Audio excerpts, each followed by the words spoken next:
acompanha, boa tarde. E é um prazer receber vocês aqui.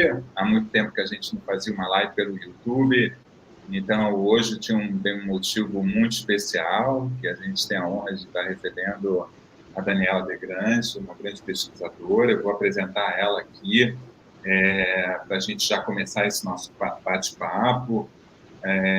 Daniela é engenheira de alimentos e doutora em tecnologia de alimentos, pesquisadora científica da unidade agroindústria da Embrapa, no Rio de Janeiro.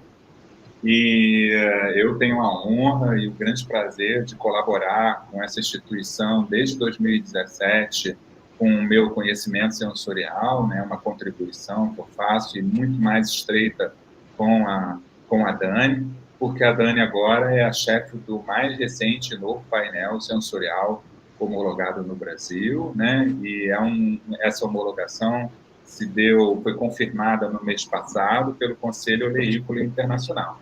Então, isso é uma notícia, no meu entender, auspiciosa, e aí eu estou aqui, já comunico, dou meus parabéns aqui aos esforços que a Dani empreendeu e toda a equipe da Embrapa Agroindústria. E aí, assim, a ideia de fazer essa live aqui hoje foi justamente elucidar as pessoas que estão muito curiosas a respeito do que pode ser um painel sensorial de azeite, né? E como é feita essa formação, que não é nada simples, né? Nós estamos nesse processo aí, né, Dani? Acho que desde 2019, mais enfaticamente desde 2019, interrompido em 2020 pela pandemia, mas logo retomado em 2021 com análises online, né? Que o pessoal da Embrapa, o motorista da Embrapa ia entregar na casa de cada um. Que loucura que foi aquilo, né? E depois retomado em 2022, e esse ano, finalmente, essa homologação aconteceu, e é uma certificação do Conselho Oleícola, certificação necessária para que o painel tenha valor. Todas as análises feitas pelo painel, que faz parte de um laboratório, têm um valor jurídico. Tá? A gente vai explicar um pouco mais sobre isso no decorrer da nossa live. Eu já vou fazer uma primeira pergunta aqui para a Dani. Dani, muito obrigado por você estar aqui com a gente, batendo esse papo. Parabéns, antes de mais nada. Você sabe que isso é uma grande vitória e é um esforço muito grande. Aí eu queria que você se apresentasse também, mas que você já falasse para a gente como se deu essa iniciativa e como é a formação, o que é necessário para a formação de um painel sensorial. Sim, vamos lá. Eu que agradeço, né? Eu agradeço sempre, você sempre um incentivador, um entusiasta, um comunicador, né, nesse tema para desenvolver essa cadeira que é tão linda, né? Está tão em fase crescente aqui no Brasil. Mas então, a minha história com o painel começou lá para 2017, né? Meu primeiro contato, assim, com a avaliação sensorial de azeite, você veio até aqui, você nos introduziu esse assunto, mas, de fato, o processo todo começou em 2019. Em 2019, ou seja, foi uma trajetória de 5 anos até a gente conseguir essa certificação do COI. Então, esse processo, ele tem umas fases, todas definidas nas normativas do COI, né, que começa por um processo de seleção de avaliadores. A gente seleciona através de testes específicos da análise sensorial, para que a gente verifique se aquele candidato tem habilidades necessárias para formar esse grupo de pessoas que vai fazer a avaliação sensorial do azeite de oliva. Depois dessa etapa de seleção, cumprindo alguns requisitos estatísticos, inclusive, né, a gente parte para a etapa de treinamento. E aí a gente submete esses avaliadores ou catadores, né, a exaustivo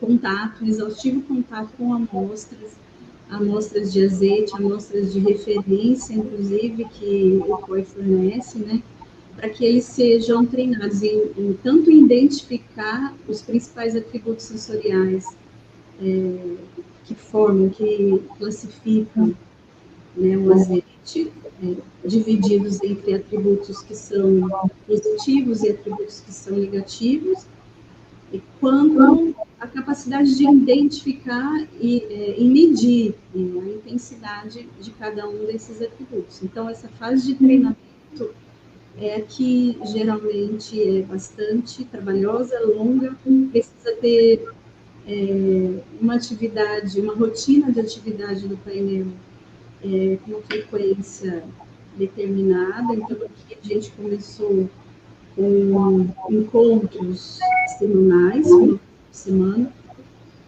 mas como você lembrou, a gente teve umas interrupções que foi bastante prejudicial para a gente, né? A gente teve a pandemia, a gente teve que suspender os encontros, a gente conseguiu aí uma alternativa de treinamentos virtuais, a gente teve outros problemas estruturais aqui no laboratório, isso tudo atrasou. De fato, foi em 2022 que a gente restabeleceu uma rotina de treinamento presencial e semanal, né? 1 hora, 2 horas por semana, até em 2023 a gente aplicou pela primeira vez o interlaboratorial do COI. Esse é o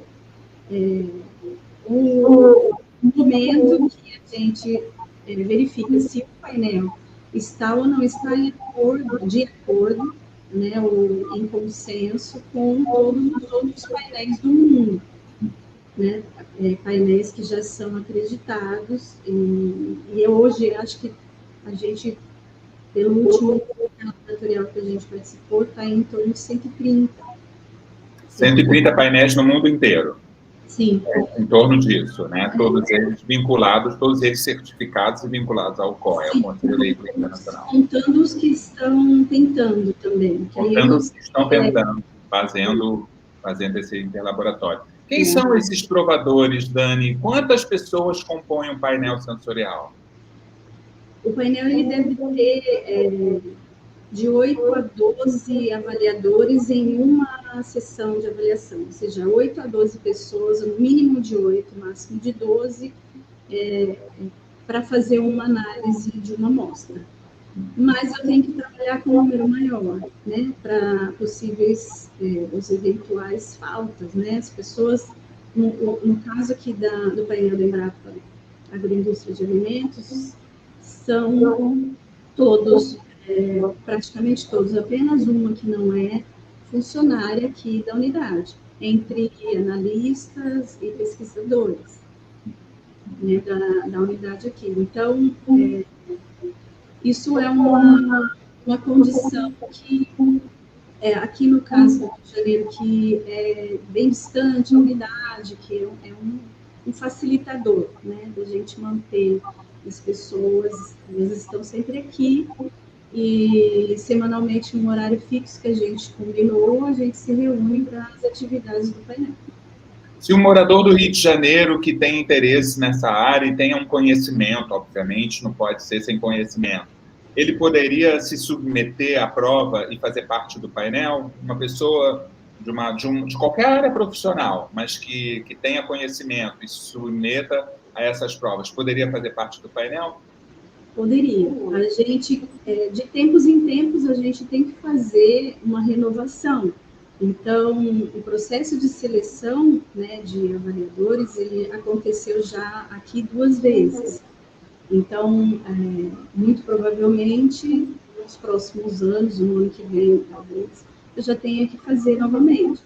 Qualquer pessoa pode, mas a gente já, logo nas primeiras etapas, a gente já tem que deixar muito claro qual é o papel, qual o objetivo, qual o tipo de atividade, como, né, que acontece, o que vai ser, para que a pessoa possa ter consciência de que ela vai ter um compromisso aqui na unidade, por exemplo, toda segunda-feira, em tal horário. Então, assim, a gente precisa reunir todos juntos, não é uma coisa que a gente consegue, um vem uma hora, outro vem outra hora, enfim. Mas qualquer pessoa poderia, desde que ela passe também, né, no processo de seleção. Perfeito. Então, aí, assim, falando aqui para o público, eu pessoalmente colaborei, aí sempre estive junto ao painel, mas eu não faço parte do painel, embora tenha feito as provas de interlaboratório do ano de 2023, por duas questões. Uma opção ética minha, porque eu sou consultor de uma rede de supermercado no Rio de Janeiro, e uma outra porque eu viajo muito e não poderia me comprometer a estar toda segunda-feira lá em Guaratiba, que é onde está localizado o laboratório de análise sensorial da instituição. Mas quem tiver interesse nisso pode me contactar, que eu encaminho para a Dani e para poder participar, mas realmente é muito mais prático que sejam pessoas que trabalhem na instituição, porque elas estão ali cumprindo a sua função e se ausentam da sua função para irem ao laboratório e fazer análise das amostras uma vez por semana. Lembrando uma questão, né, Dani, é um trabalho voluntário, né? O provador profissional de nenhum painel do mundo é remunerado para isso, correto? Sim, exatamente. Tá. Aí, assim... exato. Não, da minha parte, eu poderia até dizer assim, então qual é o interesse de que alguém vá fazer parte desse painel, né? Bom, o conhecimento sensorial sobre azeites de oliva, de uma vez sendo parte, primeiro, ele é uma atribuição de muito poucas pessoas, muito poucos profissionais no Brasil. Essa é a verdade. Né? Na verdade, muito poucos profissionais no mundo. Né? E o conhecimento que se adquire fazendo parte, sendo parte integrante de um painel sensorial, é um conhecimento muito grande que vai depois lhe servir profissionalmente para várias funções nessa área. Vamos dizer assim, né? Não tenha dúvida nenhuma sobre isso. Então, nenhum painel no mundo remunera o seu provador e, na verdade, também não há necessidade de ter, vamos dizer, um curso específico, embora dificilmente uma pessoa que não tenha um curso de análise sensorial em azeite conseguirá a aprovação na seleção, porque a seleção é uma seleção de percepção, né, de percepção sensorial, tanto olfativa como gustativa. E se você não souber as técnicas, você não tem como, realmente é muito mais difícil você ser aprovado. Então, todos os participantes do painel fizeram alguns cursos de análise sensorial. Um dos primeiros fui eu que ministrei, que foi exatamente no ano de 2017, foi o que deu início a todo esse movimento pela formação do painel sensorial. Esse mesmo processo aconteceu no Rio Grande do Sul,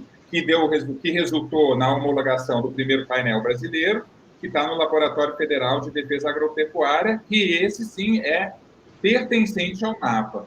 Esse segundo painel, ele é pertencente a outra instituição, que é do governo brasileiro, porém não é do Ministério da Agricultura. Explica para a gente um pouco isso, porque eu não poderia formar um painel e ser homologado que não estivesse ligado a uma instituição, né Dani? Sim, como é que é isso?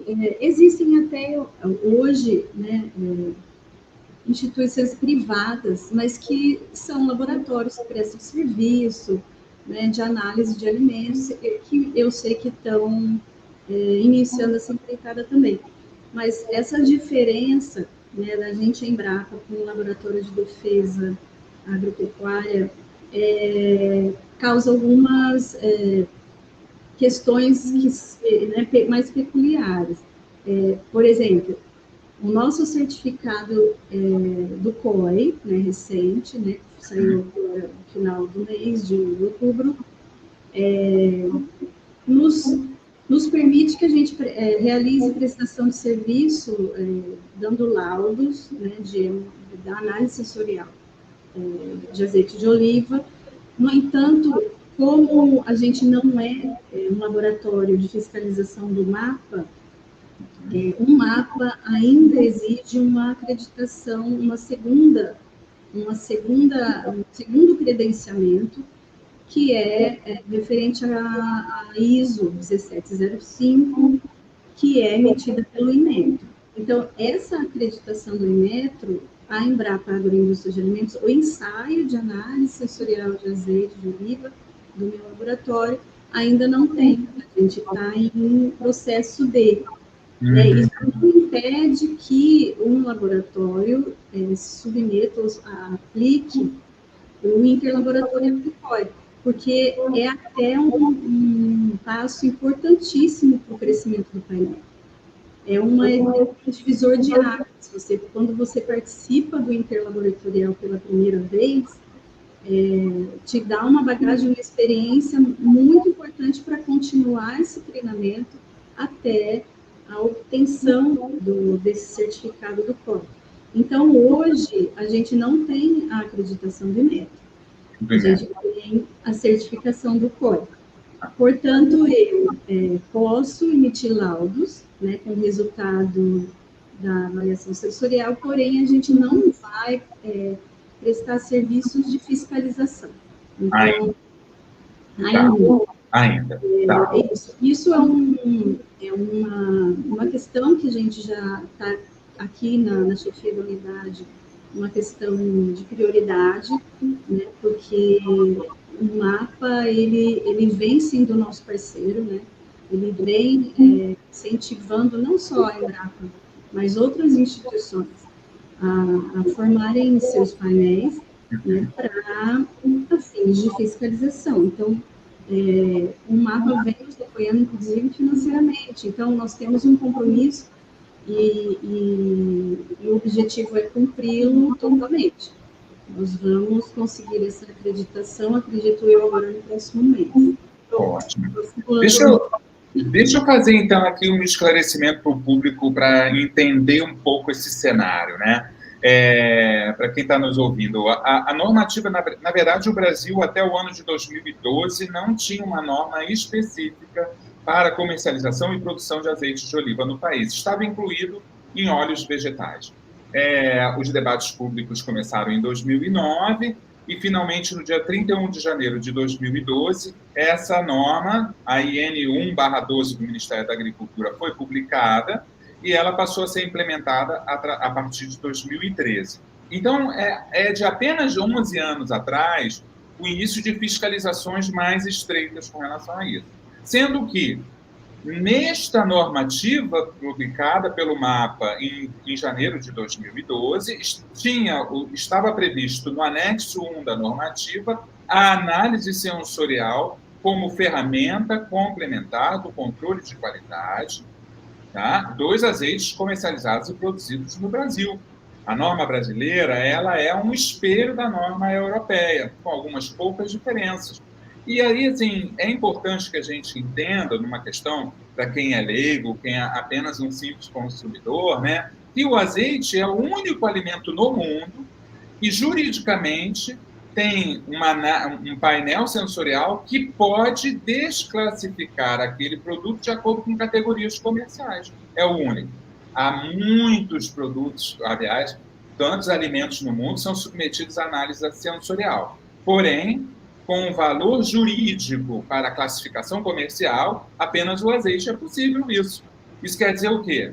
Um azeite, dentro dos seus parâmetros, seus parâmetros químicos, né, ele pode estar de acordo dentro da conformidade química da normativa e, porém, sensorialmente, se esse grupo de profissionais, de acordo com o saber já específico deles, por estatística, considera que aquela amostra está fora da conformidade da rotulagem para o qual ele é designado como extra virgem, isso tem valor jurídico. Isso quer dizer o quê? Esta envasadora ou este distribuidor é notificado e, necessariamente, ele terá que fazer as correções, de acordo com a categoria para a qual foi identificada na análise sensorial.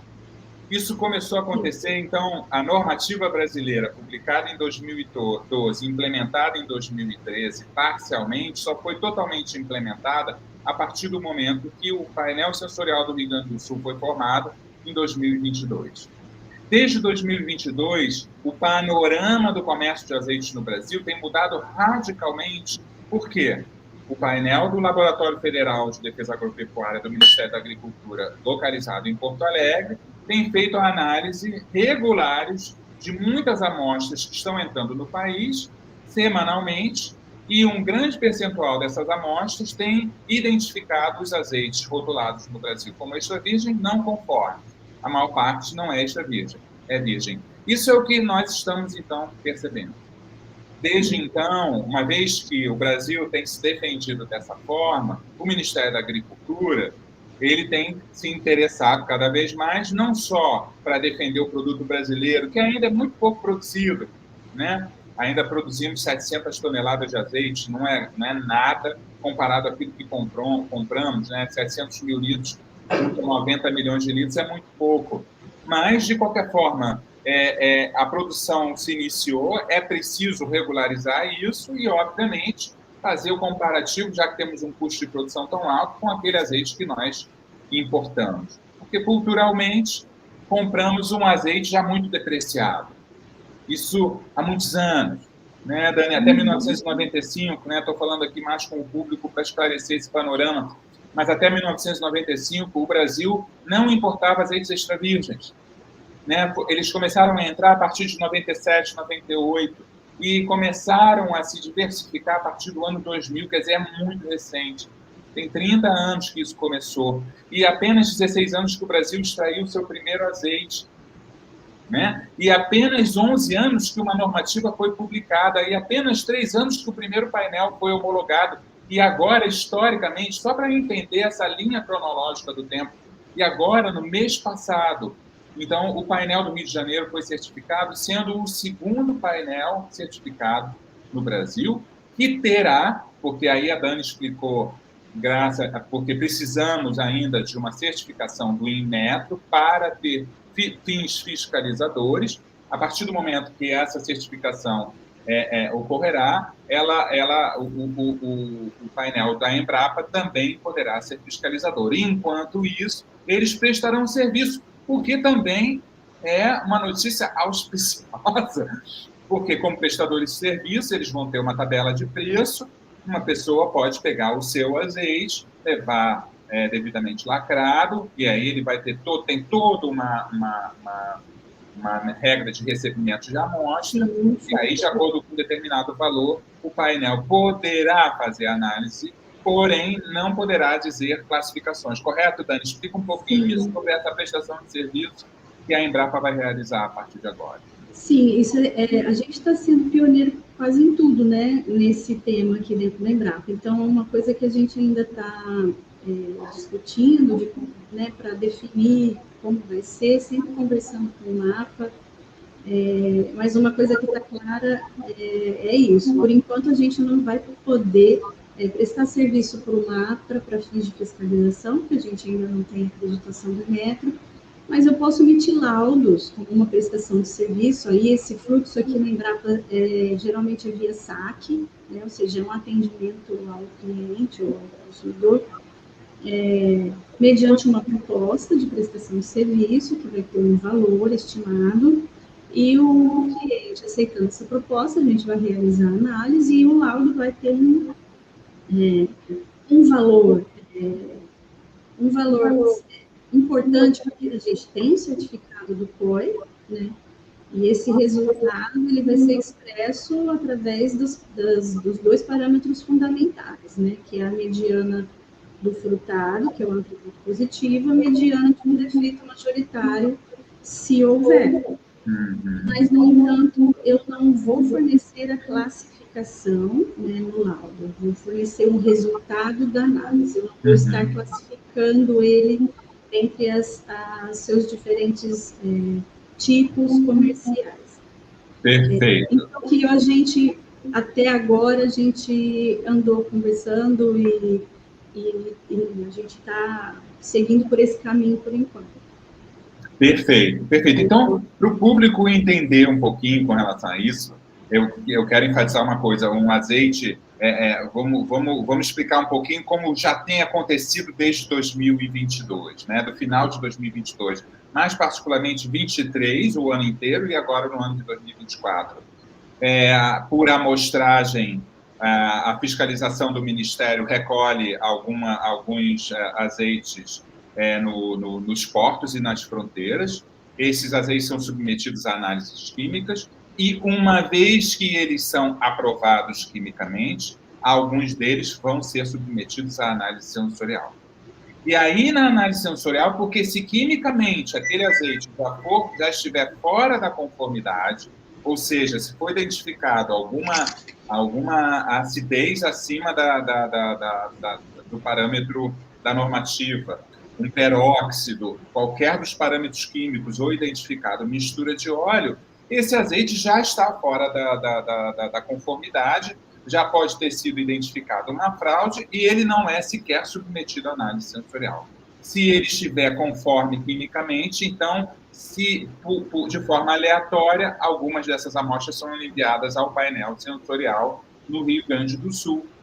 E dessas amostras do Rio Grande do Sul, ainda que quimicamente o azeite esteja dentro do parâmetro, sensorialmente ele pode estar fora.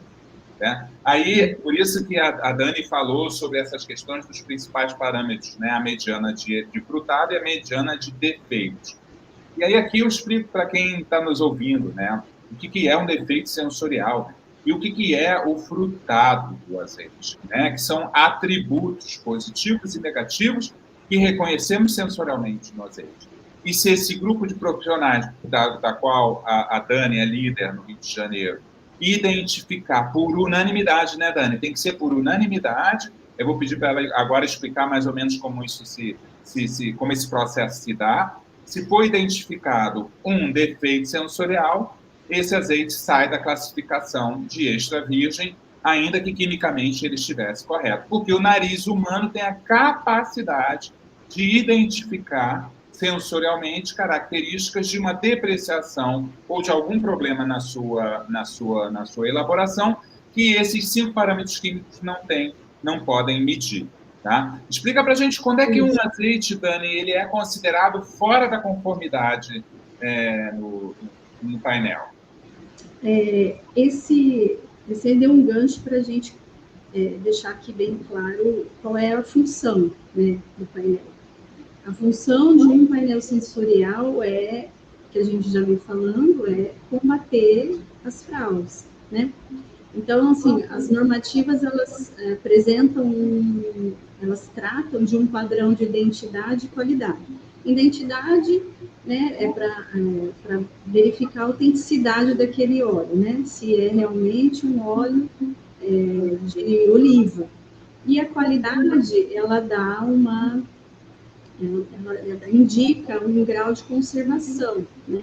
Então, esse padrão de identidade e qualidade, ele através de análises que são químicas, né? Análises químicas e análise sensorial. Então, quando a gente fala da qualidade, a gente está falando basicamente os principais métodos para verificar essa qualidade ou grau de conservação do azeite são cromatografia gasosa, espectrometria de massa e análise sensorial. Então, a análise sensorial está junto com metodologias que são muito sensíveis. É o que o Marcelo acabou de dizer. A nossa percepção sensorial, os nossos sentidos, a nossa máquina aqui é extremamente eficiente. Então, um grupo de pessoas vai fazer uma avaliação individual, tem uma série de regrinhas estabelecidas pelo método, existe um método específico para conduzir a análise sensorial, existe um método de seleção, existe um método de treinamento, existe um método da avaliação em si. E o resultado dessa avaliação classifica o azeite baseado nessas características sensoriais dele. Então,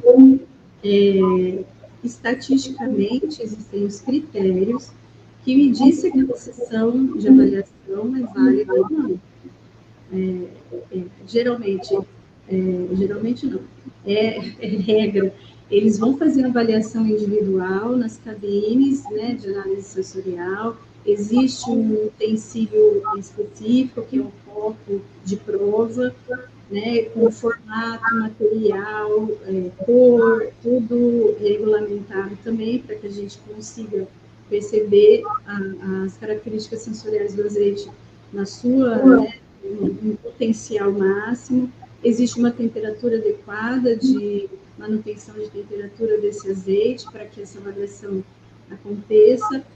Essa avaliação começa por uma avaliação olfativa, depois há uma avaliação em boca e ainda no final o avaliador tem que perceber características ainda de sinestésica, né, de sensação, de textura, né? E aí depois dessa avaliação completa, o avaliador vai fazer uma marcação, uma ficha, uma que a gente chama folha de perfil, e ali cada atributo tem uma escala que varia de 0 a 10, né? Ou seja, de ausente a muito forte, vamos dizer assim, e cada avaliador vai marcar ali, numa determinada intensidade, nessa escala, a presença ou não de cada atributo. Portanto, eu tenho de 8 a 12 respostas, eu vou tratar esses dados num programa estatístico, uma estatística muito simples, mas a TEA COI fornece esses anexos à norma, né? E aí, com o resultado, após o tratamento desses dados, se eu tiver alguns critérios satisfatórios, estatísticos, eu valido a minha sessão e valido o meu resultado. Então, são critérios de coeficiente de variação, de erro analisado, isso especificamente falando de uma sessão. Fora isso, eu tenho que ter o meu papel, eu tenho que controlar a qualidade da avaliação do painel através do controle de qualidade do avaliador individualmente, ou seja, se ele consegue ter repetibilidade, reprodutibilidade, se ele está em consenso com os demais, né, membros do grupo, ou seja, se o avaliador ele avalia em consenso com o painel e se ele avalia corretamente quando mediante ou frente a uma amostra de referência validada pelo COI. Então, são basicamente esses três controles, né? Ele com ele mesmo, ele dentro do painel e ele frente a uma amostra bastante conhecida, validada por todos os outros painéis. Então, através desse controle, eu controlo a validade ou a robustez dos resultados do meu painel, além da validação pontual daquela sessão, né, que a gente tem que... Então, atendendo esses critérios de coeficiente de variação, basicamente, de erro normalizado, eu valido a minha sessão e o meu resultado para aquelas determinadas amostras que compõem aquela sessão, que são basicamente de até 5 no máximo, mas acho que 4 amostras, que é o máximo recomendado pela norma, por sessão, né? Senão eu tenho que fazer um intervalo no outro dia, né, para continuar ter maior quantidade de amostras. Perfeito. Perfeito, ótima explicação. Bom, eu estou vendo agora surgir aqui uma ação de mensagem do pessoal. Bom dia a todo mundo, bom dia, todo mundo está dando bom dia. Aí a Cristina acabou de colocar ótima explicação. Eu acho que está ficando claro para todo mundo a questão da importância de um painel sensorial, e agora o segundo sendo formado no Brasil, para contribuir com a melhor qualidade do azeite que é comercializado no Brasil, não só produzido. Porque produzido é menos de 1% daquilo que o Brasil consome, mas, sobretudo, para o que é consumido no Brasil. E aí, aqui, volto a falar com o público, Dani, lembrando para todos que, segundo o mapa do Brasil, o azeite extra virgem é o alimento mais fraudado do mundo, depois dos pescados. É o segundo alimento mais fraudado do mundo. E justamente por que motivo? Né? Primeiro, a norma que veio a determinar a análise sensorial ela é datada apenas dos anos 90, de 1991, pelo Conselho Olímpico Internacional.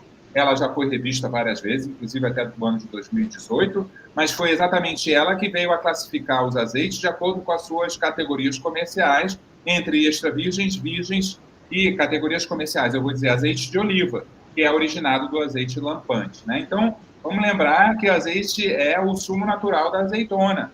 Né? E como todo sumo natural da azeitona, ele se deprecia com o tempo. Por isso que a Dani também está falando de condições de conservação.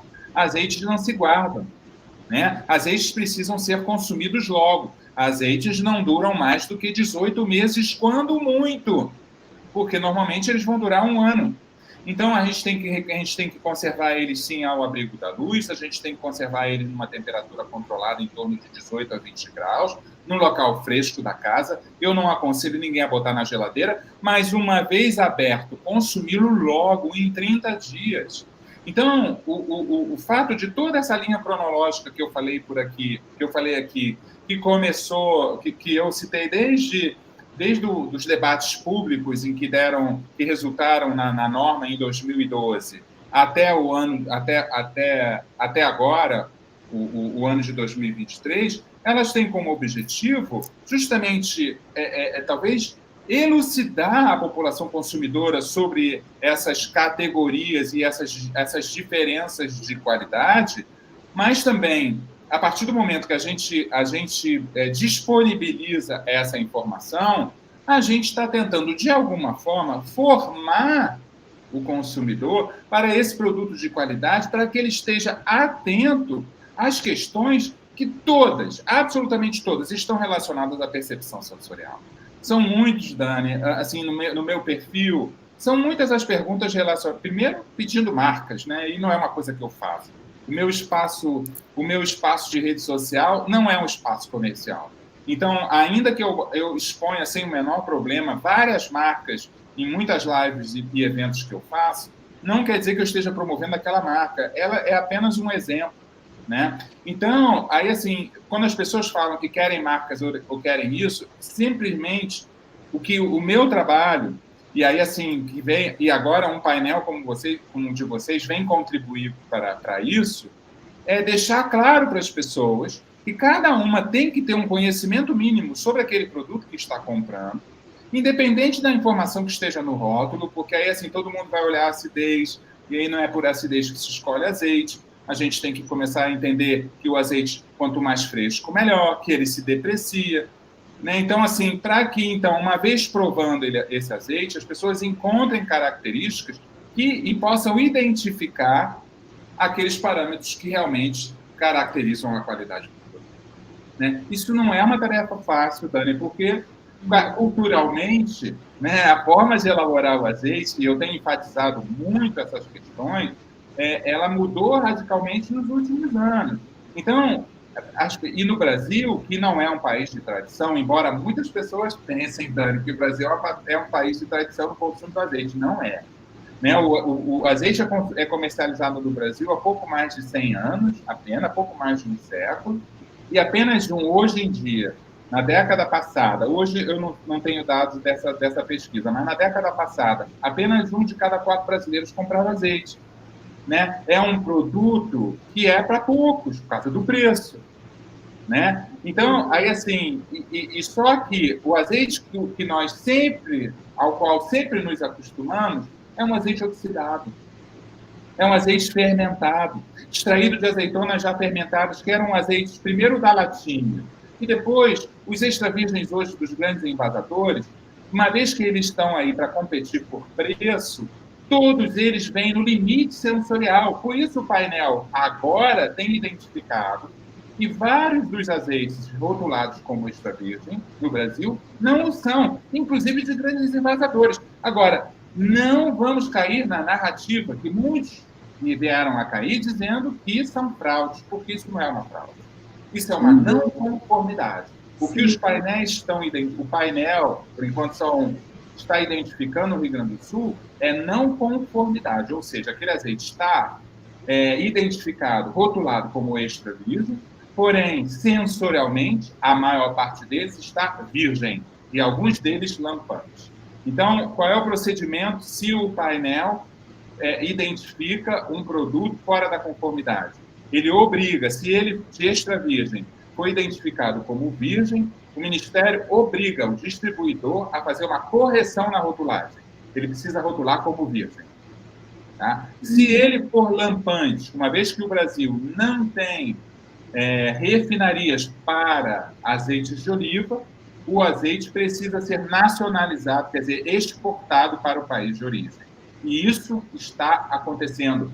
E, Dani, isso nunca tinha acontecido no Brasil até o ano de 2023, até o ano passado. Porque o ano de 2022, as notificações ocorreram apenas como alerta.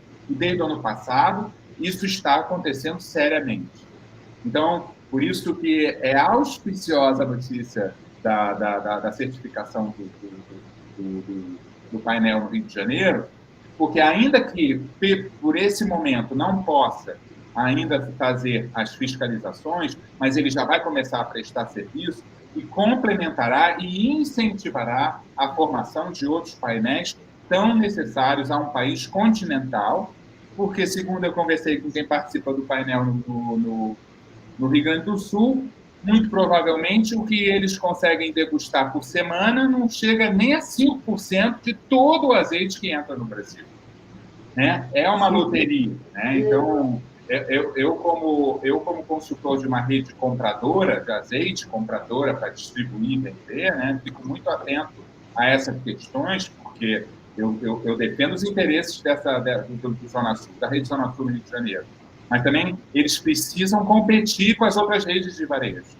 Né? O Rio de Janeiro é o maior mercado de azeite do Brasil, né? Per capita. O carioca é o que mais consome azeite. E aí fica sempre o jogo assim, mas aquela rede está vendendo por esse preço, a gente também tem que vender. O que nós estamos vivendo agora, ao se comprar um azeite mais barato para competir com a outra rede, é uma loteria. Porque o MAPA pode recolher aquela amostra, essa amostra, se estiver fora da conformidade, vai ser prejuízo. Então, a partir do momento que temos outro painel formado, esse cerco vai se fechando.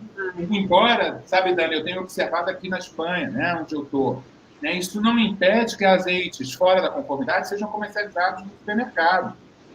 Né? Sim, ainda não pode acontecer um engano. Né? Exatamente. Ou seja, então, se a gente vem trabalhando muito até agora, a gente vai trabalhar dobrado.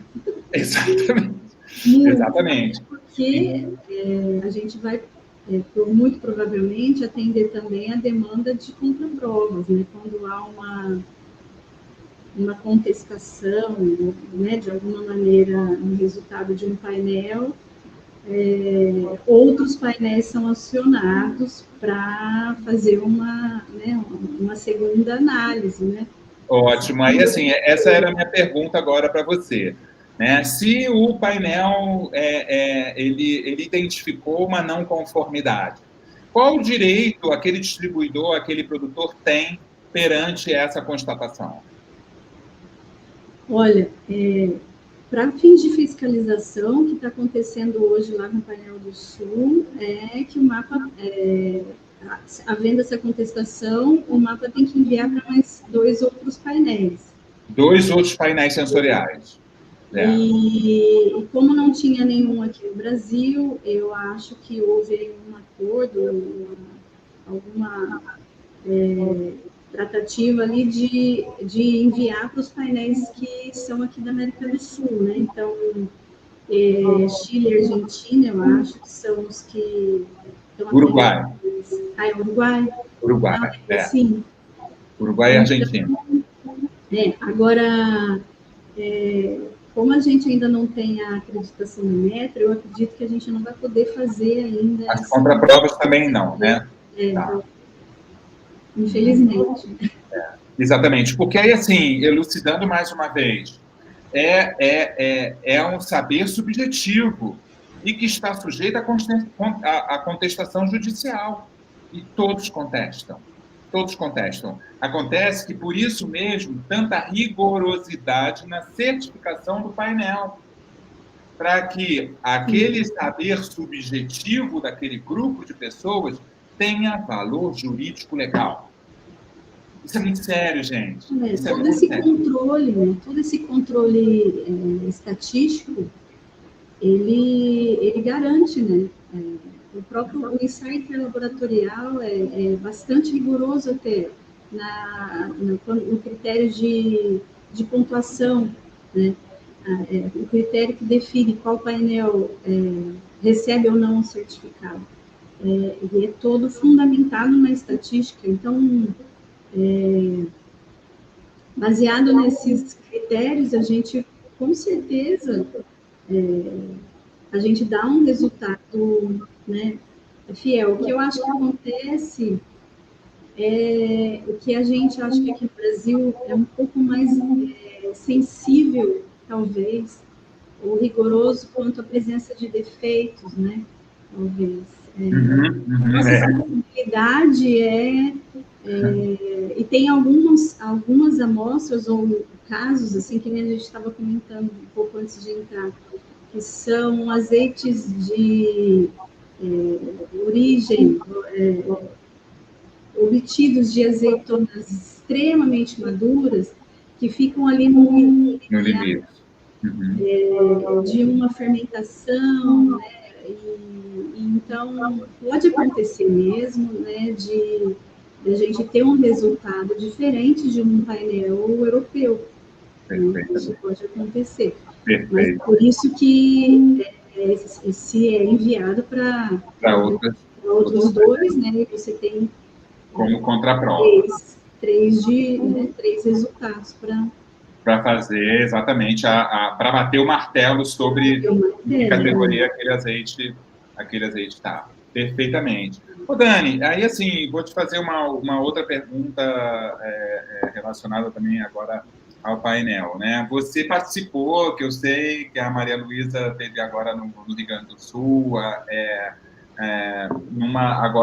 já numa parceria entre o Conselho Leigro e o Ministério da Agricultura, ela teve ministrando um curso de chefe de painel, né? Aí no Rio Grande do Sul, do qual você participou, e você, antes da gente entrar, a gente estava conversando sobre isso, você falou que participaram 18 pessoas. Há formação de outros painéis em andamento no Brasil, porque, então, a gente é um país continental, né? Então, assim, tínhamos agora temos 2 painéis apenas num país como esse para fiscalizar um volume imenso, que o Brasil é o segundo maior, falando para o nosso público assim, o Brasil é o segundo maior importador de azeites do mundo depois dos Estados Unidos, fora da União Europeia. Tá? Há países europeus aqui, como a Itália e a Espanha, que importam, e a França, que importam volumes de azeite muito grandes para poder atender a seus mercados, né? E a mercados também aos quais esses países exportam. Mas o Brasil é um importante comprador, né? E aí, assim, tem um volume de cerca... Agora, o dado saiu agora recentemente, foi 88 mil toneladas que o Brasil chegou já a importar mais de 100 mil toneladas, agora teve uma redução esse ano bem interessante, chegou a 80 e poucas mil toneladas. Então, são 80 milhões de litros de azeite, é um volume muito grande. Há a intenção da gente formar novos painéis, Dani? Como é que está esse movimento pelo Brasil agora? Sim, esse treinamento, essa capacitação aconteceu lá no laboratório de fiscalização, né, no LFA, onde é a sede do painel, né, do primeiro painel do Rio Grande do Sul. Bem como você disse, uma parceria do Ministério já com o COI, né, eles estão realmente, o Ministério da Agricultura está investindo bastante em capacitações, inclusive, né? Até assim, que tudo depende da capacitação. Os meus avaliadores precisaram de capacitação, eu precisei de participar de várias capacitações, a gente precisa aprender, né? E o MAPA tem consciência disso. Então, não houve só o curso de chefe de painel, agora semana passada estava em São Paulo, estava acontecendo um curso de avaliadores, ou seja, para aqueles que precisam se capacitar para ser um membro, né, de painel. Estava acontecendo esse curso em São Paulo com a Suzana Matar, não era? Foi com a Suzana e com a Ana Cláudia Elis, que ambas chefes de painel, e a Maria Luísa, que veio para nos capacitar quanto a chefe de painel, também, né? Acho que ela é chefe de um painel de Valência que, se não me engano, há mais de 20 anos certificado. Muita bagagem, muita experiência. Então, foi muito importante para mim, que já estava, né? Aliás, foi lá que eu recebi a notícia que a gente tinha conseguido. É verdade.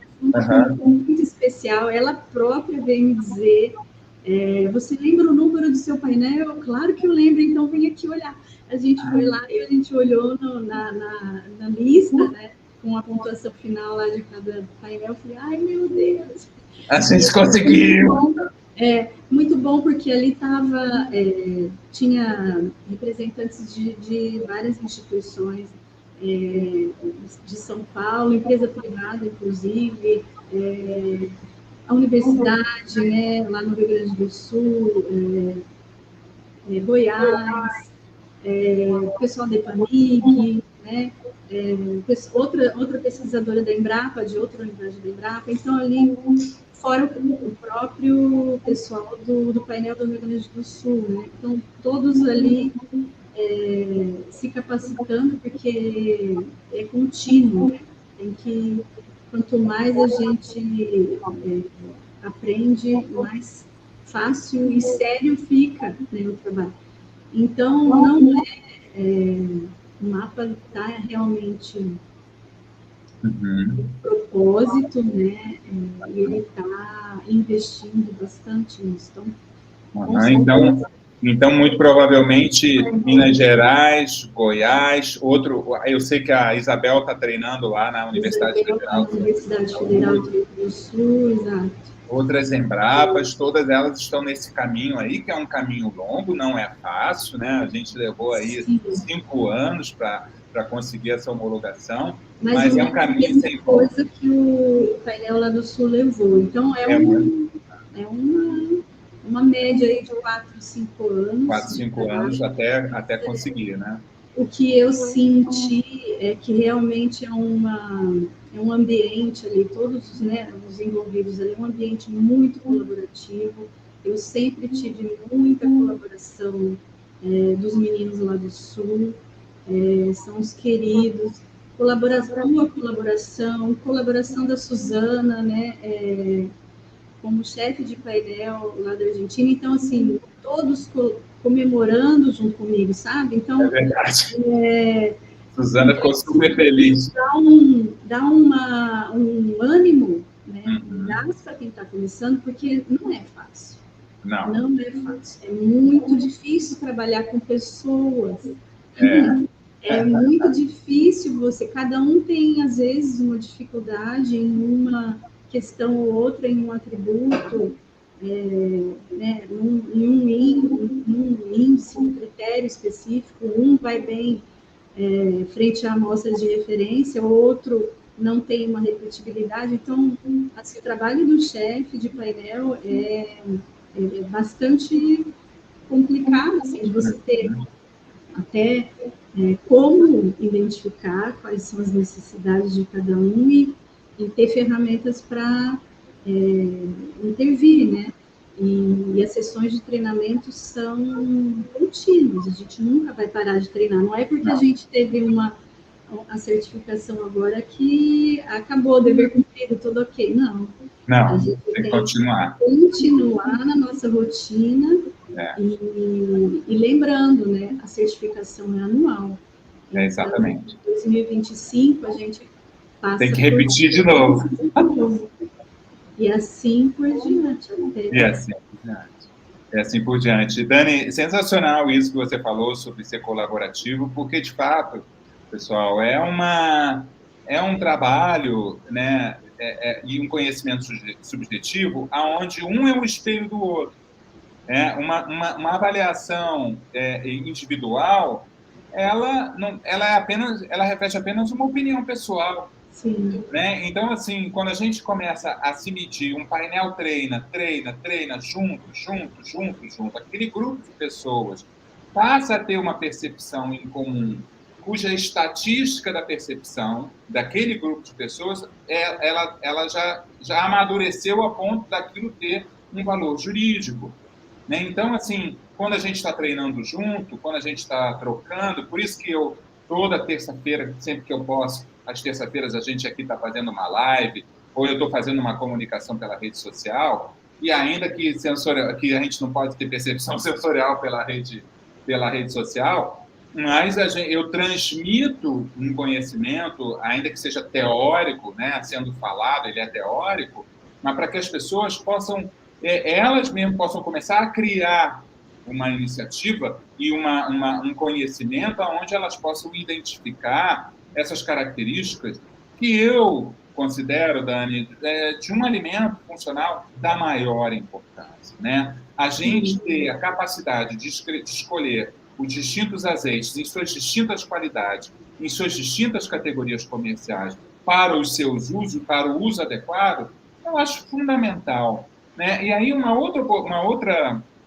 observação que eu queria fazer aqui, antes da gente encerrar, que faltam só 4 minutinhos, é que essas características sensoriais que foram definidas por uma norma e que identificam os atributos positivos e os atributos negativos do azeite, não são uma ditadura de um gosto, não são a imposição de um gosto ou a imposição de características sensoriais. Não, todas elas estão relacionadas a bioativos, né, que são importantíssimos para a nossa saúde. Então, o sensorial e o químico do azeite são duas faces da mesma medalha. Tá? Acontece que a análise sensorial ela vem somar como ferramenta do controle de qualidade, tá? E tudo que a gente identifica quando pescou, por isso que eu falo para o público sempre, olha, busque notas de ervas, de folhas, de frutas frescas, né? Evite notas onde você perceba um ranço, uma oxidação, uma nota de avinagrado ou qualquer nota fermentada. Os processos fermentativos, que são muito desejados numa série de alimentos, como iogurtes, queijos, vinhos, cervejas, alimentos e bebidas, no caso dos azeites, não são mais desejados. Né? Alguns lugares no mundo, culturalmente, como eu expliquei, eu vim da França recentemente, mês passado, em setembro eu estava na França, ainda por uma questão cultural, provocam uma fermentação controlada hoje de azeitonas verdes, para dar àquele azeite características sensoriais menos pungentes, mais adocicadas, algumas notas sensoriais de cogumelos e trufas de forma natural, e aí, assim, para vender como azeite virgem, para que aquela característica sensorial vá combinar com os mais distintos pratos. Mas isso é pontual. Não há problema nenhum, sabe, Dani? Eu fico falando muito aqui para as pessoas, não há problema nenhum em você apreciar a nota de fermentação de um azeite ou a nota de oxidação de um azeite. Não há problema. Isso não te intoxicará. Acontece que esse produto que é mais pobre sensorialmente, ou não vamos nem dizer que ele é mais pobre, ou que tem essas características sensoriais que podem ser muito... podem agradar a muitas pessoas, na verdade, essas características também estão indicando um produto mais pobre nutricionalmente. Um azeite que tem a nota de fermentação ou de oxidação, ele não é um produto tão rico quanto um azeite fresco. E eu acho que isso é que é fundamental a gente comunicar. Essa que é a importância de um painel ter um valor jurídico como identificador para, então, uma instituição como o MAPA, que venha, então, a regular o mercado de azeite no Brasil. Eu parabenizo demais você, Dani. Vou passar a palavra para você fechar a tua fala aí, a gente se despedir do público, dizendo para todo mundo que essa live vai ser editada para cortar aqui o comecinho dela e ela vai subir para o canal do YouTube e aí a gente vai disponibilizar o link para vocês divulgarem. Fala, Dani. Eu só tenho a agradecer a oportunidade da gente falar sobre o tema, né? Falar sobre o trabalho. E, gente, realmente uma vitória, todo mundo comemorou aqui. Para ser sincero, eu comemorei o primeiro dia, o segundo eu já estava preocupada.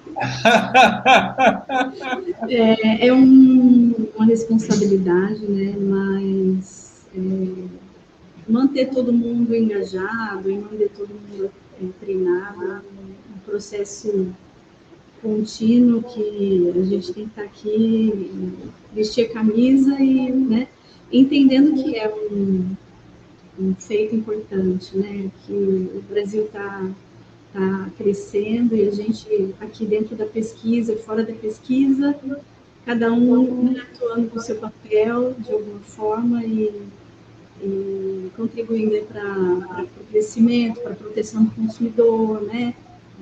Proteção dos próprios produtores nacionais, enfim. A gente vai junto aí, caminhando, vamos que vamos, né? Muito obrigado, Dani. Muito obrigado por você ter aceitado o meu convite e parabéns mais uma vez a toda a equipe da Embrapa aí. Como você sabe muito bem, que eu sempre digo para você, vocês continuam contando comigo, né? E assim, aonde eu estiver no mundo, eu já falei para você antes que eu estou recolhendo a amostra, vou agora para a Almazara della Subbética aqui acompanhar uma colheita e depois para a Casa de Alba. E aí, onde eu puder, eu estou recolhendo umas amostras de azeites frescos para a gente provar aí no painel. Tá bom? Agradeço muito. Muito obrigado pela audiência, para todo mundo aí. A gente vai disponibilizar esse link. Aí vai lá no canal, se inscrevam no canal lá para receber as notificações do canal. E aí as dúvidas que tiverem pelas redes sociais, principalmente do Instagram, eu também estou tirando dúvida lá. E agradeço a todo mundo pela audiência. Dani, muito obrigado. Até breve, até muito breve. Obrigado a todo mundo. Se vê. Tchau, obrigado. Tchau, Dani. Beijo.